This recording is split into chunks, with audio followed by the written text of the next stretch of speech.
Welcome back. You're watching The Full View here on SABC News Channel. As you've seen, that we've been monitoring the roads as tourists make their way back home. We've been seeing the situation in Gauteng and Limpopo, which have been really the more congested of the two. So as we monitor the national roads, tourism authorities in KwaZulu-Natal say the industry there is slowly picking up after being devastated by the strict lockdown restrictions due to COVID-19. The pandemic. Following the Easter weekend, the province expects to welcome more leisure visitors. KwaZulu-Natal Tourism says it's anticipating an average occupancy rate of 50% for hospitality establishments. The tourism industry contributes about 3% to the country's gross domestic product, but the lockdown brought the industry to its knees, with many businesses closing down. Others did manage to stay afloat thanks to relief aid through government's recovery plan. We speak now to Winile Mntungwa, who is the Deputy Head of Durban Tourism. A very good evening to you, Ms. Mntungwa, and thank you so much for speaking to us. So, are we basically saying that we're ending this long weekend on a positive note for you? We have heard from our colleagues that there has been quite a surge in numbers of people visiting KwaZulu-Natal this period. Good evening, Tsepiso. And indeed, this past weekend for us as Durban, it has been a very, exciting moment considering the times of COVID-19. It was at a much better level than we had projected. The positive thing is that we were at level 1, so the intra-provincial travel being permitted, and that travelers did indeed make Durban as a priority or as a destination of choice. So there were, some influx from Thursday throughout the weekend, and as well as the different, occupancies in the establishments, accommodation establishments.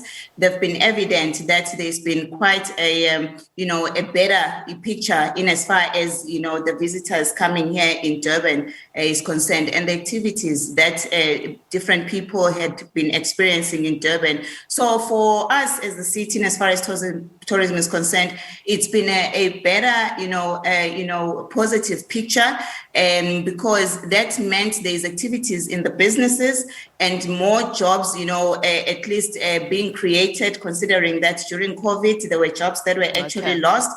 So there is actually hope in terms of the tourism recovery, which is actually what we are striving for from a city point of view. So we'll look at where that recovery might come from. But just to give us a sense of, do you think that, generally Durban or KwaZulu-Natal does get a high number of visitors from domestic tourism, but you've been on an aggressive marketing campaign due to COVID-19. Has that paid off? Is that why you think you see people coming back to you? Absolutely. Since lockdown, started, we've been consistent in terms of our marketing campaign.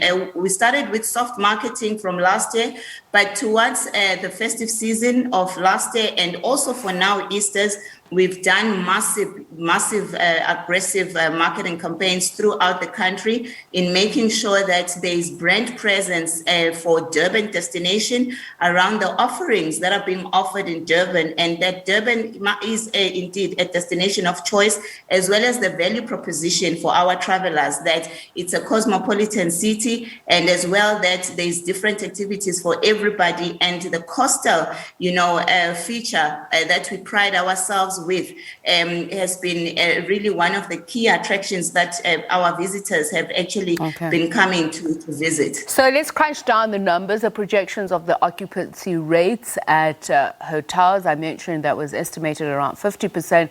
What was the actual numbers? And can you tell us about the number of visitors to some of these prime spots, as you mentioned, the beaches, etc.? Okay, holistically, in terms of the occupancies, because it's also about the length of stay in as far as the accommodation establishments are concerned. We had projected around 55%, but looking at engaging with our stakeholders and looking at what actually the take-ups have been, because the weather as well has been on our side, and the last-minute bookings that have been happening from the travelers, we've had a better increase around 65%, which is better than the last year of close to a very low margin. And that also talks to the actual establishments throughout the different regions and the visitors at large, because there's the visitors from around the country, also out of the country, because the borders were also, opened. And it also, we saw a lot of, a good positive impact around the spend in as far as the direct spend, because through the value chain of tourism, as there were different activities that were happening, jobs being created and people spending, there's been a 67 million direct spend and the contribution towards the GDP. So for us, it's actually a good picture and a positive and encouraging picture that indeed our campaigns have actually paid off, because our message is clear, is saying visit Durban, because Durban has more. It's got a lot of offerings for the travelers to experience and create memories. I believe that the conferencing sector has also experienced an upturn, but given the fact that we are still under alert level 1, meaning national clampdown, it's not as what you're used to, but give us a sense of that. How are you experiencing that sector's growth? Okay, in as far as conferencing, which is business events, for us, we've made sure that for over the months we are present in those international, exhibitions and conferences, whereby we can continue to be engaging with our tourism buyers to be selling the destination.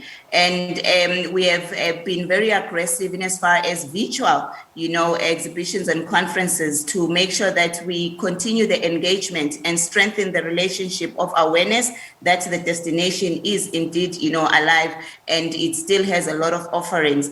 And there's been a lot of virtual tours that we've actually done.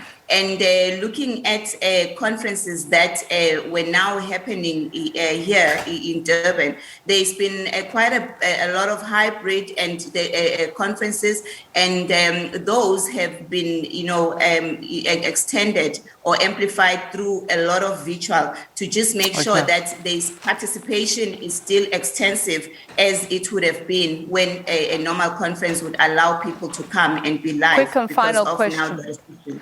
Quick and final question. You mentioned that there's been an uptick in visitors from outside. I'd imagine that that's regional. What have you costed your losses at, especially for international, for the international market? You have obviously not received that in a long time. The international market has actually been in such a big decline, considering the restrictions that we are currently facing. So for us, there's been a lot of focus on the domestic market, because that is where the regulations are allowing us to actually, be allowing visitors. So it's in terms of that we are at a very low margin in as far as internationals are concerned, because even in South Africa, there's those restrictions in terms of the airlines, as well as just allowing people internationally to come in. So we are not then focusing too much on that, but our focus is to say the domestic market as well as the regional market, in as far as SADC region is concerned, that is where, in as far as at least a margin of international, we are actually getting some influx to come into the city of Durban, particularly because of hostile attraction that we have. Well, I'm afraid we're going to have to leave it there. I had hoped that you'd give us some figures, but appreciate your time. Winile Mntungwa, Deputy Head of Durban Tourism.